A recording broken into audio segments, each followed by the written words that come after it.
Candace Harris from Board Game Geek. I'm here with Clay Ross from Capstone Games, and we're taking a look at Stick'em. Clay, tell me about Yeah, Stick'em. I mean, I know a little bit because we played together at Gamma. yeah, Candace, honestly, that was one of my best gaming experiences this year. I know we haven't had much gaming, but that still sticks Right. out as like one of the best times I've had this It was entire great. year in playing Yeah, games. That was such a fun experience playing Stick'em together. it Um, was. yeah, so I was introduced to this game. It's originally called Stickelm. I think I'm pronouncing it right. It's a German word. Um, it's popular. It actually came out in 1993. So like, was that 27 years now? And Woo. yeah, just a long time. But it's for me. Are you familiar with euchre or anything like that? I'm not sure where you're Loosely. based. I've never played. I've played a lot of other trick-taking games before, Yeah. but I've actually never played euchre. Okay. That for some reason this felt like euchre to me. From the Midwest, that's a huge card game we play all the time.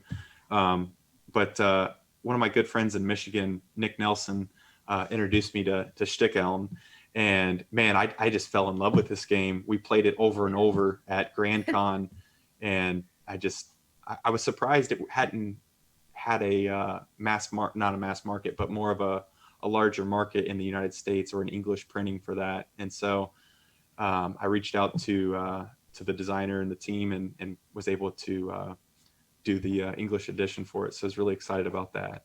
But Awesome. yeah, should we jump in on how we play? Yeah, let's talk about it. Yeah, so you mentioned it's a trick taker. What's really cool is everybody's going to get a hand of cards. You'll deal out the entire deck. Depending on the number of players, there's a certain amount of suits or colors in this game.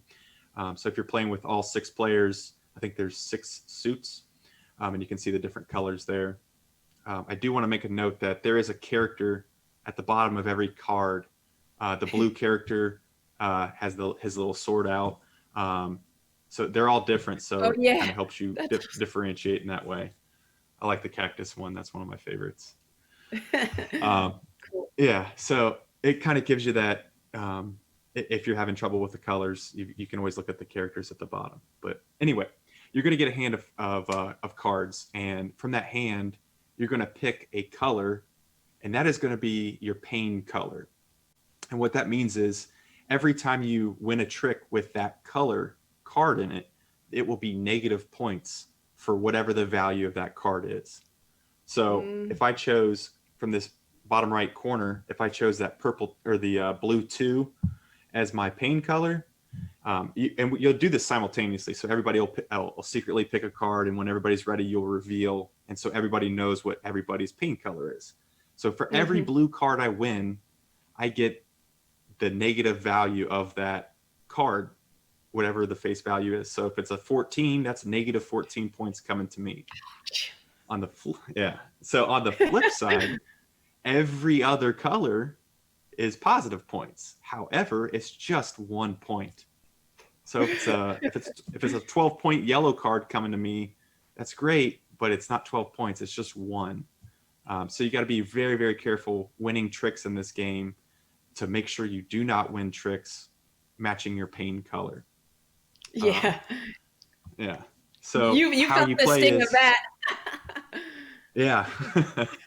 So in this example, everybody has their pain color. I don't know what red's doing because that's a negative 13, but it's okay. It's probably their first time. Um, it would be you're going to start out in the hole, but so everybody's going to select a card, or the person to play just picks a random card to play, and they'll start the suit. And what's really cool with this trick taking game is there's no special requirements to play this game. You can play any card from your hand. There's no penalty or anything. You are free to choose whatever card you want to play.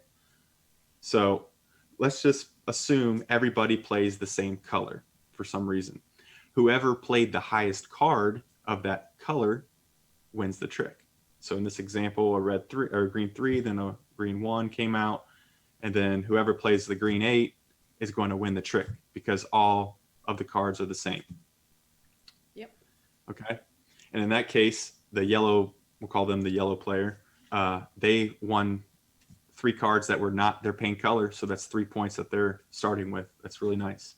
Then they would then choose another card to play from their hand. So they choose this red 5. Now let's say I'm blue. I'm going to play this purple 11. So, and then let's say the red player plays a yellow 2. Okay, in this example, the lead color to be played was red. However, if any other color is played, it's the highest value of that non-played color. So this 11 purple would be the winner of the trick because it's not red and it's higher than all the other non-red cards. And then I would then choose another color to play. In this example, I would probably pick the yellow 11 because I'm trying to make sure that the yellow player doesn't want to win this trick because that would be negative 11 points if they won this trick. So, and then that's how you play the game. So you're always looking out for what other people's paint color is and trying to play a card. So there we go. They chose the 14 purple. They're probably going to win. So hold on. They'll play a red card. That red 6 right there is looking really nice. I think it's a 6. Yeah. Oh. So there we go. So now red player wins and gets stuck with that red 6. Yes, exactly. That's a wonderful they have move the highest. to get them. So that's a real subtle way of just sticking people with some cards that they don't want to get. So yeah. I love games like that where you're playing for points, but it's fairly interactive and you're trying to get into the mindset of other players and see what they don't want to get. Are they going to get a little aggressive and try to get as many points as they can, leaving them open for opportunities to stick them with cards that they don't want. So yeah, and it's very straightforward to learn, but very interactive. Yeah. and fun to play. Is this going back to that? Is this out? Oh, go ahead. What were you gonna say? Oh, I was just gonna say. Go back to the game. At Gamma, I was in the lead on the very last hand, and somehow you and Eric really screwed me so good, and I ended up coming in like second to last place. I was like, oh my gosh, I did not think that was going to happen. But and that's why it was such a great experience. Just very memorable, the gut wrenching feeling. Yeah. So. And is Stickum out? Is it currently released or is it coming out later this year? Yep. So we were originally going to have this at Origins to showcase and do some little quick demo sessions and everything. Obviously, that got scrapped as well as Gen Con. But yeah, it's widely available out there. You can get it from your local game store. They'll have it in stock. And I highly recommend it. It's just a blast playing. I do too. I love it too. It's great. Thanks. Cool. Well, I think that's our time together, Clay. So thanks for coming. That was Stickum from Capstone Games and Clay Ross here. Thanks again. Thanks, everybody. Good to see you.